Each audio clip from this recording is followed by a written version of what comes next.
안녕하십니까. 현대투자연구소 송조입니다. 이번 시간의 주제는 삼성전자 대 현대차, 현대차 대 삼성전자. 과연 올해는 둘 중에 어떤 종목이 더 많이 오를지에 대해서 분석해 보도록 하겠습니다. 화면 보시면 금년에는 현대차가 더 오른다고 했는데, 그렇다고 삼성전자가 못 오른다는 얘기는 아니고요. 삼성전자도 흐름이 굉장히 양호합니다. 현재가 기준으로, 현재 시점 기준으로 삼성전자가 한 50% 정도 오른다면 현대차는 한 70% 정도 혹은 그 이상 오를 가능성이 높지 않을까 생각됩니다.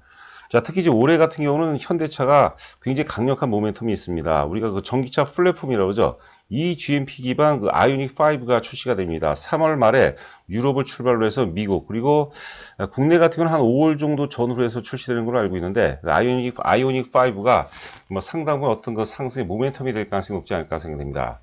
자, 그래서 2021년도 대한민국은 전기차 혁명, 그런 과정이 뭐 주가에도 상당 부분 반영이 되지 않을까 생각되는데요.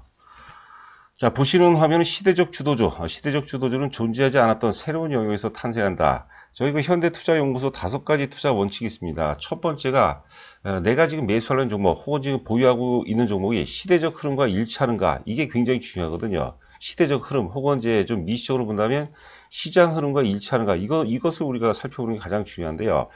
특히 이제 시대적 흐름이라는 것은 시대적 주도주를 의미합니다. 그리고 시대적 주도주는 존재하지 않았던 새로운 영역에서 탄생한다고 보는 거거든요. 뭐 삼성전자도 상당 부분 이제 존재하지 않았던 영역에 도전한 부분이 있는데, 삼성전자보다는 사실 그 현대차의 어떤 그 내연기관에서 이게 그 전기차라든가 수소차로 완전히 그 뒤집어지는 그런 상황이기 때문에, 말 그대로 혁명 과정이기 때문에, 특히 그리고 주가를 보게 되면 삼성전자는 역사적 고점은 돌파하고 이미 많이 오른 상태죠. 안정적인 그런 그 흐름이라면 현대차 같은 경우 이제 역사적 고점은 돌파하는 그런 파동이기 때문에, 돌파하게 되면 그 돌파 프리미엄이 작용한다고 그랬죠. 주가가 상당히 더 삼성전자 대비해서는 탄력적으로 움직일 가능성이 높지 않을까, 그렇게 또 생각이 되고 있습니다.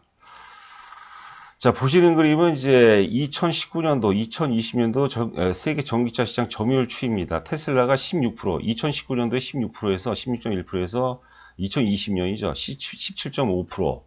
폭스바겐이 굉장히 선전했죠. 2019년도 5%에서 12.9%. 폭스바겐이 지금 글로벌 시장에서 굉장히 점유율을 높여가고 있는 그런 상황이고요. 여기 보시면 이제 그 3위가 르노, 닛산, 미쓰비시인데, 우리가 좀 오해할 수 있을 것 같은데요. 르노가 닛산과 미쓰비시를 인수했습니다. 지금 지분 구조가 조금 복잡한 거는 있지만은 뭐 총론적으로 본다면 르노가 결국 닛산과 미쓰비시를 인수했다고 보시면 될 것 같아요. 2019년도 9.5%에서 2020년도 8.2% 좀 줄은 그런 상황이고, 현대 기아차 같은 경우는 5.7%에서 7.2%죠. 그리고 BMW 그룹이 6.7%에서 6.8%. GM그룹도 좀 소폭 증가하고, 지금 BYD라고 하죠. BYD도 지금 2020년은 좀 줄었는데 2021년 올해 같은 경우 굉장히 선전할 것이라는 그런 얘기가 있어요. 하여튼 그 핵심은 현대기아차가 전기차 시장에서는 계속해서 선전을 보이고 있다고 보는데, 뭐 앞서 오프닝에서도 말씀드린 것처럼 아이오닉 5 출시가 상당 부분 강력한 어떤 그 모멘텀으로 작용할 가능성이 높지 않을까 생각됩니다. 일본 전기차는 굉장히 지금 그 문제가 좀 많은 것 같아요. 일본은 특히 잠시 후에 우리가 그 기사거리 하나 보도록 하겠는데, 아직까지도 그 하이브리드 카에 좀 많이 초점을 좀 맞추고 있는 것 같습니다.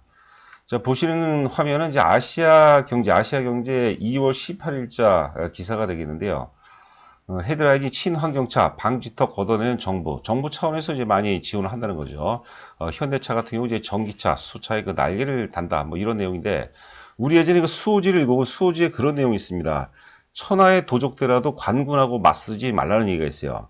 천하의 어떤 그 도둑들라도 관군하고 맞서 싸우게 되면 이제 데미지가 크다는 거죠. 결국 소멸된다는 의미가 있을 텐데, 거꾸로 생각하면 다소 좀 부족하다 하더라도 정부 정책과 부합되는 그런 비즈니스에서 많은 이제 가치들이 창출이 된다, 이렇게 또 역으로 또 해석해 볼 필요가 있지 않나 생각됩니다. 지금 정부 경제 정책의 가장 또 중심축 중에 하나가 또 미래형 자동차로 이제 봐야 될 것 같습니다. 뭐 가격 인하, 그리고 충전 인프라 확충을 하고 있고, 보급 확산, 체계 건립도를 해소에 이제 방점을 두고 있다. 뭐 세제 혜택도 있고, 전용 플랫폼 개발도 지원하고 있고, 생산 단가 인하도 유도하고 있고, 전기차 충전 의무 구축 수준, 주차하면 200명당 10km 확대. 지금 저희 아파트도 그렇고, 지금 새로 지금 그 지어지는 아파트에는 다 그 충전소가 있는 것 같아요. 미국 같은 경우 저희 그 처가댁이 미국에 살고 있는데 거기는 이제 그 개별 주택에 따라 충전하는 그 장치들이 다 있다고 또 하는 그런 얘기도 있는 것 같아요.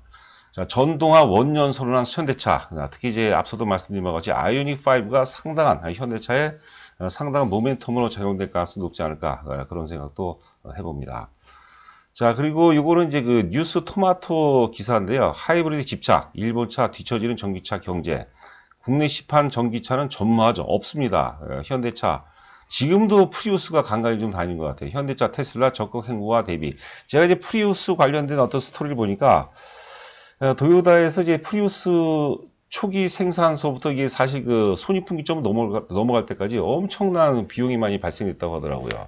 그래서 이제 그 뭐 전기차도 그렇고 전기차에 대해서 상당히 좀 거부하는 그런 정서로 하는 것 같은데 그러면서 또 한편으로 경쟁에서 좀 뒤처지는 그런 모습이 아닌가 싶습니다. 여기 아래 보시면은 일본 브랜드는 하이브리드 전략을 고수하면서 전동화 흐름이 뒤처지고 있다는 평가다. 뭐 이런 식 정도로 보시면 될 것 같고요. 최근에 이제 그 니케이 지수가 많이 오르면서 도요타도 좀 많이 올라갔는데 여러분들 그 도요타하고 현대차하고 도요타를 한번 비교 분석을 해보세요. 주가 흐름 보면은 현대차가 훨씬 더 역동적이라고 볼 수 있겠고 현대차는 지금 또 역사의 고점을 돌파하는 신고가 그런 프리미엄이 작용하기 때문에 제가 만약에 둘 중에 하나를 선택하라면 당연히 도요타를 버리고 이제는 이제 도요타 시대가 아니라 현대 기아차 시대가 좀 열릴 가능성이 높지 않을까 싶습니다. 이 반도체죠. 특히 이제 그 메모리 시장을 보면 1990년, 자스트 1990년 기준으로 보면 세계 반도체 10대 회사 중에서 일본 회사가 6개가 있어요. NEC라든가 도시바 뭐 등등 해서 일본 업체가 베스트 10 중에서 6개가 있었거든요. 근데 그것들이 다 소멸됐죠. 지금 1등이 삼성전자, 2등이 하이닉스. 그럼 반도체의 어떤 그 시장 흐름처럼 자동차 시장도 물론 이제 저도 이제 상당히 국수적인 어떤 관점이긴 하지만 현대기아차가 제가 또 나름대로 객관적인 본다 하더라도 현대기아차가 굉장히 많이 뭐 업그레이드가 되고 있는 그런 과정이 아닌가 생각되고 있습니다. 자, 보시는 화면은 위에가 삼성전자, 아래가 이제 현대차입니다. 월봉인데요. 삼성전자 같은 경우 이제 2016년도에 역사의 고점을 돌파하죠. 2016년서부터 이제 그 4차 산업혁명 과정과 함께 2018년도에 영업이익이 이제 사상 최고였죠. 무려 58조 8천억까지 기록을 합니다. 하여튼 역사의 고점을 돌파하고 그리고 다시 또 작년 11월 달에 이제 역사 고점을 돌파해서 이미 많이 오른 상태죠. 그래서 이제 굳이 사람 나이로 따지면 이제 한 50대 정도, 뭐 굉장히 안정적이면서 또 나름대로 뭐 역동적인 그런 흐름인데, 현대차 같은 경우는 이제 역사의 고점을 바로 갓 돌파하는 그런 파동이에요. 역시 사실 사람 나이에 비교하는 건 뭐냐면, 뭐 사람이나 주식이나 저런 기업이나 같은 어떤 메커니즘이라고 보는 생로병사의 어떤 같은 메커니즘에 의해서 이제 가격이 형성이 된다고 보는데요. 현대차 같은 경우는 이제 특히 이제 전기차나 수소차 같은 경우는 20대를 넘어서 이제 30대 역사의 고점 돌파와 함께 30대 우리도 20대 때는 사실 좀 시행착오들 좀 많이 하죠. 그런데 30대에 접어들면 이제 직장도 이제 갖고 또 이제 결혼해서 이제 자녀도 갖고 있기 때문에 굉장히 안정적이면서 또 액티비티가 굉장히 뛰어납니다. 뭐 굳이 직함으로 따지면 이제 대리급 정도 진입하기 때문에 일도 굉장히 많이 하죠. 뭐 그런 파동이 아닌가 생각되는데요. 삼성전자 반도체 같은 경우는 기존 사업에서 뭐 4차 산업혁명과 함께 이제 확장이 되는 그런 과정이라고 봐야 되겠고요. 전기차라든가 이제 수소차 이런 것들은 과거에는 존재하지 않았던 새로운 시장이죠. 새로운 영역이고. 그러니까 이거는 혁명 과정이라고 봐야 될 것 같습니다. 지금 내연기관에서 전기차로 넘어가는 그런 과정이라고 보면 될 것 같아요. 저도 지금 차를 한 대를 한 7년 정도, 8년 정도 탔거든요. 제가 이제 뭐 운전하는 걸 많이 돌아다니는 걸 별로 안 좋아해서 요번에 좀 바꿀까 하는데 저도 좀 고민 중에 있습니다. 그래서 아이오닉 5 같은 경우도 지금 적극적으로 검토하고 있습니다. 한 5월 정도에 출시가 된다고 그러는데 저는 뭡니까 어떤 기계적인 그런 메커니즘 잘 모르겠고 기계적인 제가 그런 그런 재능은 좀 약하고 일단 디자인이 좀 예쁘면 좋을 것 같아서 리뷰 같은 거 좀 보면은 제가 뭘 구입할 때는 좀 의사결정을 좀 쉽게 하는 편입니다. 자, 보시는 화면은 이제 위에가 현대차입니다. 현대차고 아래가 이제 삼성전자입니다. 재무제표가 되겠는데요. 2020년에서 2021년은 넘어가는 과정을 보시기 바랍니다. 2020년에 영업이익이 현대차 같은 경우 이제 2조 7천억에서 올해 예상 영업이 6조 8천억 최근 보고서입니다. 6조 8천억 정도로 나오거든요. 그러니까 100%가 넘죠. 물론 이제 이 전망치하고 실제치하고 어떻게 될지 모르겠지만 여하튼간에 6조 원만 넘는다 하더라도 현대차는 100% 뭐 100% 올라갈지 어떨지 모르겠지만 100% 넘어가도 제가 보기엔 무리가 없다. 그러니까 지금 현재 가격에서 막 50만 원 정도 가도 무리가 없습니다. 만약에 전망치하고 실제치하고 거의 일치가 된다면 저는 50만 원 가도 전혀 무리가 없다. 이런 생각까지 하고 있거든요. 방망이는 우리가 짧게 잡는 게 아니라 좀 길게 잡고 보자는 얘기죠. 자, 그리고 아래 이제 그 삼성전자 보시게 되면은 이제 그 작년에 영업이익이 이제 35조 9천억, 대략 한 36조에서 올해 예상영업이 한 45조거든요, 45조. 그러니까 영업이익 증가율로 따지면은 삼성전자보다는 현대차가 훨씬 더 뛰어나다고 볼 수가 있겠고, 주가의 어차피 큰 산은 이익입니다, 이익. 결국은 이제 이익을 따라가게 마련인데, 뭐 반복적으로 말씀드리지만 현대차의 전망치와 실제치가 유사하게 이제 나온다면 상당히 현대차 같은 경우 기대가 되지 않나 생각이 됩니다. 물론 이제 그 실적만 갖고 주가를 한 가지 사실로 평가하면 안 되겠지만 일단 우리가 사실 접근할 수 있는 게 실적이 가장 또 안전한 어떤 그 변수 중에 핵심 요소라고 이제 봐야 될 것 같습니다. 자, 그리고 이제 일봉 차트를 보도록 하게 돼. 오늘 시장이 뭐 별로 재미없어요. 그리고 제가 그 뭐 댓글들을 보니까 왜 송재우 대표는 항상 그 매일 같은 종목만 방송하느냐. 제가 방송하는 종목이 뭐 삼성전자, 현대차, 카카오, 뭐 최근에는 이제 빅히트를 굉장히 강조를 해드리는데요. 지금 제가 니프티 15이라고 예전에 말씀드렸습니다. 니프티 멋진 15개만 우리가 매매를 하자는 거죠. 지금 어설프게 우리가 개별 중소형주도 있지 않습니까? 개별 중소형주들은 사실 우리가 재무제표를 보고도 감춰지는 거, 우리가 범접할 수 없는 모르는 불확성이 굉장히 많습니다. 그래서 묘수라든가 잔수는 좀 피하는 게 좋을 것 같아요. 이게 개별 중소형주, 특히 이제 많이 오른 상태에서 잘못 물리게 되면 이게 치명적인 어떤 손실로 이어질 수 있거든요. 그러니까 개별주를 하지 말라는 게 아니에요. 개별주를 한다 하더라도 가급적이면 삼성전자, 현대차, 삼성전자, 카카오, 뭐 빅히트 이런 것들이 있다는 전제하에서 개별주, 개인적인 어떤 그 성향에 따라 틀리겠지만 최소한 어떤 그 20% 이상은 20% 미만에서 뭐 하시는 게 좋을 것 같습니다.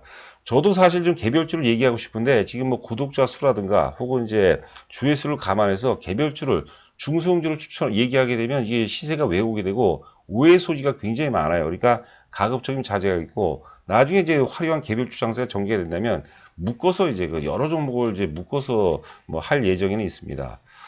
자, 하여튼 삼성전자가 최근 시점 제일 많이 오르기 오버슈팅 나오기 전 시점입니다. 고점 대비해서 대략 한 29% 올랐고요. 현대차 같은 경우는 고점 대비해서 45%가 올랐거든요. 더 많이 올랐어요. 그러니까 그렇게 현대차가 삼성전자 대비해서 더 많이 올랐는데 한 5% 정도 더 올랐죠. 그런데 16% 올랐네, 정확히. 제가 최고점, 오버슈팅 나오기 최고점과 고점을 얘기하는 겁니다. 그리고 하락할 때는 현대차가 더 많이 올랐기 때문에 특히 이제 애플 관련 어떤 재료로 인해서 단기적으로 뭐 이틀 만에 주가가 이제 많이 올랐으니까요. 고점 대비 현대차가 더 많이 빠졌습니다. 더 많이 빠지고 삼성전자 상대적으로 덜 빠졌거든요. 이제 그 이유가 중요하죠. 가격 조정이 어느 정도 일단락이 됐다는 전제 하에서 보면은 삼성전자는 최근에 약 한 달 동안에 주가가 못 오르는데 호재가 지배해요. 지금 반도체 슈퍼 사이클이다. 그리고 내년에 이제 DDR5는 굉장히 중요한 또 모멘텀 중에 하나입니다. 여하튼간에 호재가 지배하는데도 주가가 못 오르는 거죠. 그리고 아래 현대차 보면은 물론 이제 악재가 지배한다는 건 아니지만 중간에 이제 애플과 결렬이 돼버렸어요. 그때가 이제 장중에 23만 원이 깨졌습니다. 이제 22만 8,500원이 최저점을 알고 있고 저희가 이제 1월 11일, 12일 정도에서 상당부 이제 물량을 줄였어요. 매도를 했죠. 삼성전자도 그렇고 현대차를 줄였는데 저희가 현대차 같은 그 시점서부터 지금 재매수 얘기하는 건데 왜 그러냐면요. 지금도 사실 좀 적당한 선에서 과열만 아니라면 적당하게 조정을 활용해서 사야 되는데 자꾸 우리는 이제 돈 2, 3천 원 더 싸게 살려고 하는 거거든요. 제가 이제 많이 강조했죠. 우리가 지금 뭐 삼성전자도 그렇고 현대차도 그렇고 또 뭐 카카오도 그렇고 뭐 빅히트도 마찬가지입니다. 우리가 이제 꽁 사냥이라든가 혹은 이제 뭐 토끼 사냥이 아니라는 거죠. 범을 사냥하는 그런 자세, 태도. 주식을 우리가 똑같은 종목을 갖고 매매를 하더라도 어떤 사람들은 크게 성공하는 경우가 있고 어떤 사람은 오히려 손해보고 파는 경우도 있어요. 그건 뭐냐면 투자자의 어떤 매수할 때의 자세, 애티튜드 혹은 태도 이런 것들을 의미하는 거죠. 그러니까 우리가 범사냥한다는 그런 심정, 자세로 접근한다면 우리가 단기 시세에 일희할 필요가 없다는 거죠. 또 발음이 또 꼬이기 시작하네요. 여하튼간에 좀 물린다는 생각으로, 그러니까 지금은 이제 그 추격 매수할 단계는 아니죠. 하여튼 그 적당하게 조정받으면 좀 마음 편하게 물려있다. 이러다가 갑자기 이제 장대 양봉이 나와버리잖아요. 한 4, 5% 정도 오르는 장대 양봉이 나오면 또 사기가 애매합니다. 못 따라 사게 돼요. 그러니까 이제 우리가 좀 물린다는 생각으로 미리 좀 사놓는 게, 그리고 타이밍상도 적당히 좀 맞지 않나. 자, 국내 증시가 지금 글로벌 증시 대비해서 소외가 되고 있는데요. 뭐 수급적인 요인, 뭐 다양하게 우리가 해석이 가능하겠지만 제일 중요한 것은 작년에 많이 올랐어요. 작년보다는 1월 10일까지 우리가 나스닥 대비해서도 많이 올랐거든요. 사실 코로나 저점을 기준으로 한다면 제일 많이 올랐기 때문에 지금 상대적으로 좀 못 간다 이렇게 보시면 될 것 같고, 현대차의 가치는 이제 작년 10월 20일 충당금 악재, 그런 악재도 의연하게 극복을 했고, 이번에 또 애플과 결렬을 했는데 그러고도 주가가 잘 안 빠져요. 이런 것들은 굉장히 좋은 시그널이다. 그래서 지금 당장의 어떤 우선순위를 본다면 삼성전자, 현대차 우선순위를 본다면 삼성전자는 현대차가 비중이 좀 더 많아되지 않을까 생각합니다. 그거는 이제 선택은 여러분들 몫이고, 저희는 이제 그 회원분들께는 당연히 그렇게 고지를 했고, 현대차가 삼성전자 비중보다는 다소, 많이는 아니고요. 다소 좀 높습니다. 그런 점은 이제 참고하시기 바랍니다. 자, 그리고 이제 회원분들이 이제 우리 그 문자를 계속 나가고 말씀드리는데, 그 똑같은 내용을 이제 그 유튜브에 올린다고 그러니까, 그러면 굳이 모터로 회원 가입을 하냐 그런 얘기 하는데, 그런 건 걱정 안 하셔도 돼요. 그 회원 가입을 안 하면은요, 사더라도 조금밖에 안 사요. 그리고 많이 사도 금방 팔아먹습니다. 그러니까 어떤 우리가 원하는 그 수익률이 잘 안 나와요. 물론 그 수익률이 나오는 분도 있지만, 혼자 하는 게 또 계속 가슴이 졸이죠. 올라갈 때는 상관없는데, 조정받을 때 굉장히 또 두려운 게 또 인지상정이라고 보시면 될 것 같습니다. 자, 저희 현대투자 VIP 회원 모집 관련해서는요, 하여튼 그 기간과 금액 위에 써 있죠. 3개월 단위, 6개월 단위, 1년 단위. 정보 제공 내용은 이제 하루에 문자가 3번 정도 나갑니다. 그리고 저희 법인 계좌 있고, 입금하시고 저한테 문자로 전화를 보내주시면 제가 장 시작 전에 하여튼 그 회원 가입 관련해서 안내 말씀드리고, 그리고 현재 시점에서 최적의 포트폴리오가 뭔가 제가 또 자세하게 설명을 드리도록 하겠습니다. 자, 오늘 어려운 장세에도 불구하고 여러분들 고생 많으셨고요. 저는 또 내일 여러분들 찾아뵙도록 하겠습니다. 감사합니다.